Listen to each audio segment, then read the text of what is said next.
प्रत्येक सणाला काय सेम लुक करायचा म्हणून मी ठरवलं यावेळेस काहीतरी वेगळं करूयात. सो मी इथे रेडी होत आहे. छान कॉटनची साडी घातलेली आहे आणि हा बेल्ट वेअर करून थोडासा लुक इन्हान्स करण्याचा प्रयत्न केला आहे. तर निमित्त होतं हळदी कुंकू. आज आहे माझ्या घरी हळदी कुंकू आणि आज मी ठरवली की सगळं काही आज घरीच करूयात. सो मी इथे डेकोरेशन करते. डेकोरेशन पण सिम्पलच ठेवलं होतं. या पतंग मी घरीच कट केल्या आणि त्याच्यावरती छान छान मेसेजेस लिहिले होते. ही एकच वॉल मी डेकोरेट करण्याचं ठरवलं आणि त्यातलंच हे काही डेकोरेशनचं साहित्य अरेंज करून हे डेकोरेशन केलं. हळदी कुंकाची वेळ झाली आणि मैत्रिणी यायला सुरुवात झाली.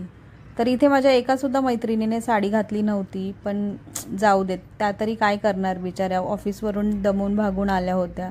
सो मी म्हटलं त्या आल्या तेच माझ्यासाठी खूप महत्त्वाचं आहे आणि एका एका मैत्रिणीला हळदी कुंकू आणि वाण द्यायला सुरुवात केली. आणि नाश्त्यासाठी मी हे कटलेट बनवले होते. त्यांना पण ते फार आवडले. नंतर आम्ही गेमसुद्धा खेळलो.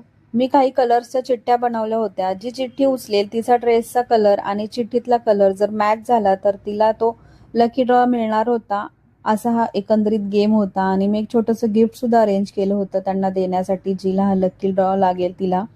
नंतर एका एका मैत्रिणीने चिठ्ठी उचलली पण यातलं कुणालाच लकी ड्रॉ मिळाला नाही. आणि माझी ही अजून एक मैत्रीण आहे, तिने पर्पल कलरचा ड्रेस घातला होता आणि चिठ्ठीत सुद्धा तोच कलर तिला मिळाला. सो इथे मी तिला हे गिफ्ट देत आहे आणि अशा पद्धतीने आम्ही आज मस्त खूप मजा केली हळदी कुंकाला. छान छान गप्पा टप्पा मारल्या आणि आजचा दिवस एन्जॉय केला.